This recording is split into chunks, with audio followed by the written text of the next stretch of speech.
அத்தியாயம் 13. 1991 முதல். நாடாளுமன்றத்திற்குள் விசுவாச பிரமாணம் எடுக்க நான் சென்றபோது அரைகுறையாகத்தான் தேறியிருந்தேன். ஊன்றி நடக்க தடியும், வெந்து போனதால் பாதி பகுதி முளைக்காத முடியும், கருகிப்போன கன்னங்களும், நொண்டி காலை இழுத்து கொண்டு நான் உள்ளே சென்றேன். என் உடல்நிலை இருந்த நிலையில் விசுவாச பிரமாணம் எடுப்பதையே தள்ளி போட்டிருக்கலாம். ஆனால் ஏதோ ஒரு ஆங்காரம் என் பிடரியை பிடித்து தள்ளி கொண்டிருந்தது.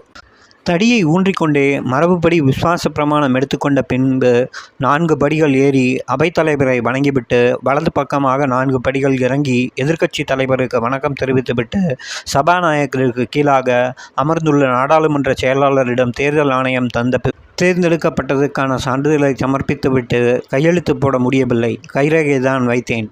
1991 கையெழுத்து போடாமல் கைரேகை வைத்த ஒரு நாடாளுமன்ற உறுப்பினர் இருந்திருக்கிறார் என வருங்காலத்தில் ஆராய்ச்சியாளர்கள் யாராவது ஒருவர் பார்த்துவிட்டு சிரிக்கக்கூடும். நான் முதலில் நரசிம்மராவிற்கு வணக்கம் சொல்லிவிட்டு சிரமப்பட்டு படியில் ஏறியபோது அவர் ஏறிட்டும் பார்க்காமல் எதையோ படித்து கொண்டிருந்தார். நரசிம்மராவின் இத்தகைய செயலை பல உறுப்பினர்கள் அன்றைக்கே கடுமையாக விமர்சனம் செய்து கொண்டிருந்தார்கள். இதற்கு நேர்மாறாக வாஜ்பாய் நான் தள்ளாடி இறங்குகிற பொழுது பார்த்து இறங்கு என்பதைப் போல இந்தியில் ஏதோ சொல்லிக்கொண்டு விழப்போகிற எனக்கு உதவுகிற மாதிரி தனது கையை நீட்டினார். இது முடிந்து நான் லாபிக்கு வந்தபோது என் கரங்களை பிடித்து கொண்டு போதேதர் எதுவும் பேசாமல் கண்ணீர் வடித்தார். நீ எந்த நாட்டிற்கு போய் வைத்தியம் செய்து கொள்ள விரும்பினாலும் உன்னை அனுப்பி வைக்கிறோம் என்று கூறினார். இங்கு வந்து அலைய வேண்டாம், ஓய்வு எடு என்று சொன்னார். தேர்தல் முடிந்து சென்னையில் சிகிச்சை பெற்று கொண்டிருந்த நாட்களிலேயே என்னை அண்ணாநகர் வீட்டிலேயே வந்து பார்த்தார் போதேதர். அன்று திருப்பரம்பத்தூரில் நடந்த பயங்கர சம்பவத்தை நான் விளக்கிய போது தாங்க முடியாமல் அழுதவர் போதேதர். நேருவின் குடும்பத்தின் மீது அவருக்கு பற்று என்பதை விட அவரையும் நேரு குடும்பத்தில் ஒருவர் என்றுதான் கூற வேண்டும். அதேபோல் ராஜேஷ் பைலட்டும் மிகுந்த அக்கறையுடனும் நடந்து சம்பவத்தை பற்றி விசாரித்தார். அவரும் மனம் வருந்தி கண்ணீர் விட்டதை கண்டேன். காலஞ்சென்ற கல்பனா ராய் கவலையோடு கதறவும் செய்தார். குற்றவாளிகளை கண்டுபிடித்து தண்டிக்க வேண்டும் என்பதில் அதிதீவிரம் கவனம் செலுத்தினார். அடிக்கடி வழக்கு பற்றி விசாரித்தது வழக்கம். இதற்கு மாறாக ஒரு நிகழ்ச்சி நடந்தது. வாஜ்பாய் லாபிக்கு வந்து என் அருகில் அமர்ந்து நடந்த விபத்தை விளக்க கேட்டார். பெருமூச்சு விட்டார். நம் நாட்டு தலைவர் ஒருவரை இன்னொரு நாட்டுக்காரன் கொன்றதை நாம் லேசாக எடுத்துக்கொள்ளக்கூடாது. ராஜு இளைஞர், அவர் கொல்லப்பட்டது அநியாயம்.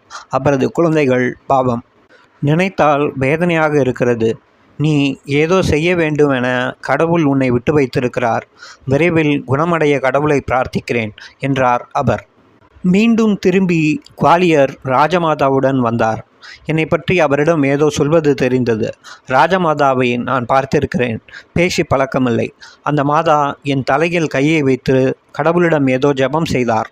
விரைவில் குணமடைய வாழ்த்திவிட்டு போனார். இதற்கு நேர்மாறாக என்னுடன் பழகிய பல காங்கிரஸ் கட்சி நண்பர்கள் அடுத்த மந்திரி சபையில் இடம் பிடிப்பதை பற்றியே பேசிக்கொண்டிருந்தது. திருப்பரம்புத்தூர் பேட்டு விபத்தை விட பெரும் விபத்தாக எனக்கு பட்டது. என்ன செய்ய? அதனால் 5 ஆண்டு பதவிகளில் இருந்தும் ராஜீவ் கொலை பற்றி உருப்படியாக நடவடிக்கைகள் எதுவும் எடுக்கப்படவில்லை. இதன் பின்னர் சோனியா காந்தியை சந்தித்து ஆறுதல் கூற போனேன். அவரை சந்தித்த போது வார்த்தைகள் வராமல் அமைதியாக சாய்ந்து விட்டேன். பிரியங்கா காந்தி கண்ணீர் வடிப்பதை அன்று மட்டும்தான் கண்டேன்.